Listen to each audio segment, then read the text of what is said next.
Você já pensou nunca mais ter que se preocupar com qualquer aumento de imposto ou criação de novos impostos?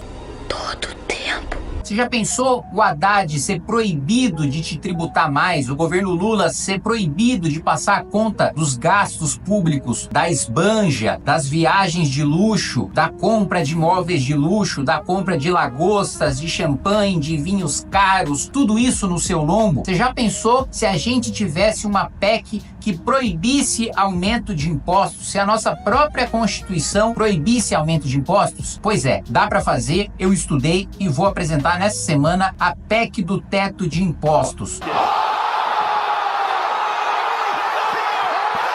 que impede que a arrecadação do governo federal, a arrecadação real, seja superior à do ano anterior, impedindo na prática que qualquer aumento de imposto seja implementado. Ou mesmo que o governo queira implementar uma nova tributação ou aumentar a alíquota de qualquer imposto, no próximo ano ele vai ser obrigado a devolver o que arrecadou a mais para o pagador de impostos. Vou explicar essa ideia para vocês logo depois que você se inscrever no canal, clicar no sininho para receber as notificações, deixa o seu like, compartilha esse vídeo. É importante essa ideia ganhar corpo, é importante essa ideia ganhar peso, porque aí eu tenho mais facilidade para conseguir as assinaturas dos deputados federais para apresentar a PEC, são 171 assinaturas. E lembrando que nós estamos aí com um clube do livro. Se você quiser ser um dos fundadores da editora Valete e a partir das nossas publicações receber os livros, ter acesso a esses livros que estão ficando muito bons, muito bonitos e, mais importante, com conteúdo muito qualificado para você ser capaz de fazer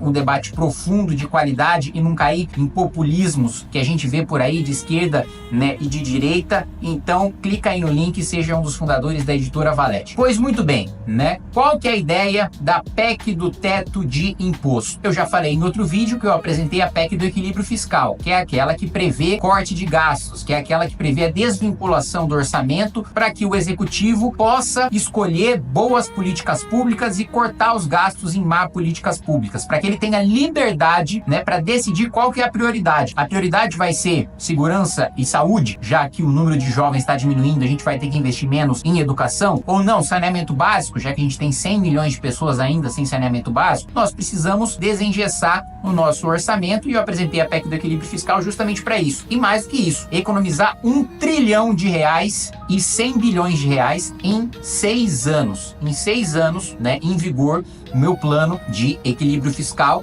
a gente consegue derrubar com isso drasticamente a taxa de juros, a inflação e o dólar. Assim, é uma baixada violenta. Seria o maior ajuste fiscal e a medida econômica mais estruturante e importante desde a implementação do Plano Real. Muito bem, a gente tratou da despesa. Vamos tratar da arrecadação também. Por que não limitar o quanto o governo pode nos taxar? Se você assistiu o meu vídeo sobre a PEC do equilíbrio fiscal, você viu que a gente tem o maior imposto da América Latina e o maior imposto entre os países emergentes. Ou seja, nós somos menos competitivos do que todos os outros países em desenvolvimento, que todos os outros países da América Latina, os nossos vizinhos. Não vale a pena investir no Brasil. Pois muito bem, qual a solução que a gente tem para isso e para impedir essa sanha arrecadatória do governo, não só desse governo, próximos governos, nos próximos 20 anos, 30 anos, fazer uma mudança na Constituição para que a arrecadação do governo, a arrecadação real, não possa ser superior à do ano anterior. Ou seja, não pode ter aumento de imposto. Se o governo tiver uma arrecadação real superior à do ano anterior, então, se em 2025 ele arrecada mais do que em 2024, ele é obrigado a devolver esse dinheiro para o pagador de impostos. E aí tem vários mecanismos para ele devolver. Pode ser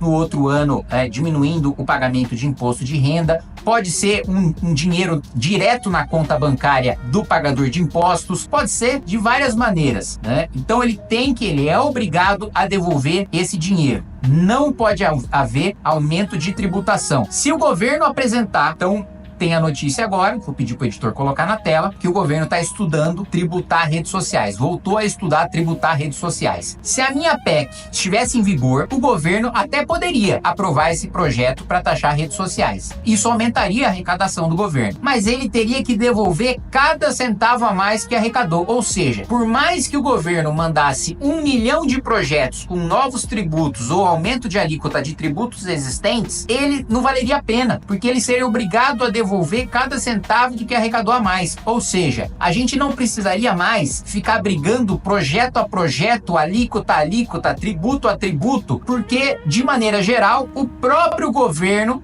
se quer ter recursos para investir em determinada área, ele seria obrigado a cortar gasto, porque ele não pode aumentar a arrecadação. Entendeu a lógica? E como é por PEC, não tem nenhum projeto de lei ordinário, nem nenhum projeto de lei complementar do governo que possa atropelar essa PEC. Todo o dinheiro arrecadado a mais tem que voltar para o cidadão. Aí você me pergunta, e se não for devolvido para o cidadão? Tem consequências. Qual que é a consequência? Cassação do presidente da República. Ele perde o cargo e fica inelegível, como se tivesse sofrido impeachment. Também o impeachment é a cassação do ministro da Economia. Ele perde os seus direitos políticos e perde o cargo, fica inelegível por 8 anos e perde o cargo de ministro da Economia. Mais do que isso, se o dinheiro não for devolvido ao pagador de impostos, fica proibido pagar salário de deputado, de senador, de presidente da República, de ministro de Estado, de ministro de Suprema Corte ou de qualquer corte superior, de qualquer tribunal superior, fica proibido o pagamento salário do Procurador-Geral da República. Todos aqueles agentes políticos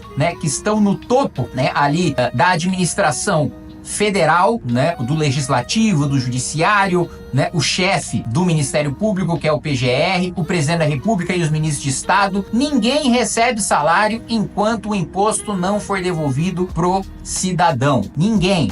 Zero.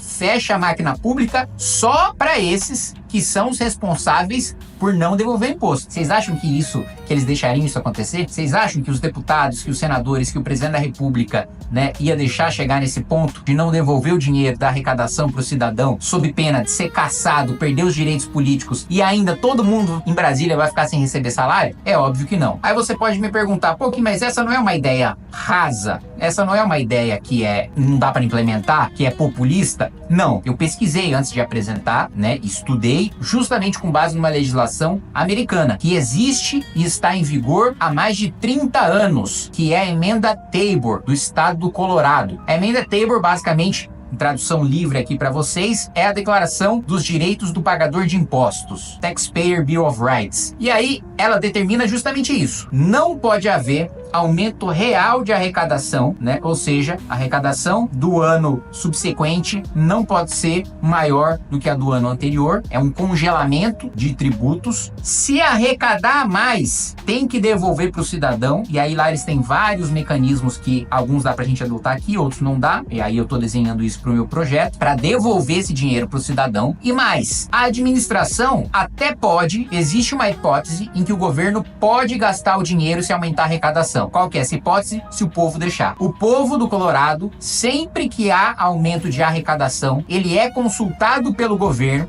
O governo primeiro ele tem que decidir, olha, eu escolho fazer com que a lei siga o seu caminho e devolva o dinheiro do pagador de impostos, ou eu apresento um projeto específico que vai ser financiado com esse aumento de arrecadação e submeto ao povo. Então, o povo no Colorado, sempre que tem aumento de arrecadação e o governo tem um projeto que ele quer financiar com esse aumento de arrecadação, ele chama um plebiscito. Aí o povo decide se quer o dinheiro de volta ou se acha mais importante fazer aquele investimento público que o governo está propondo, Aqui no Brasil, eu tenho certeza que, assim, 99% das vezes, a não ser que seja um projeto excepcionalmente muito bom e muito necessário, 99% das vezes, se o povo for consultado, ele vai falar, não, quero meu dinheiro de volta. Pague o aluguel. Não quero que tenha aumento de arrecadação, não quero que você financie esse projeto com aumento de arrecadação. Mas no Colorado, várias vezes, prefeituras lá conseguiram gastar esse dinheiro em prol da população. E a própria população foi consultada se queria que esse dinheiro fosse gasto ou se queria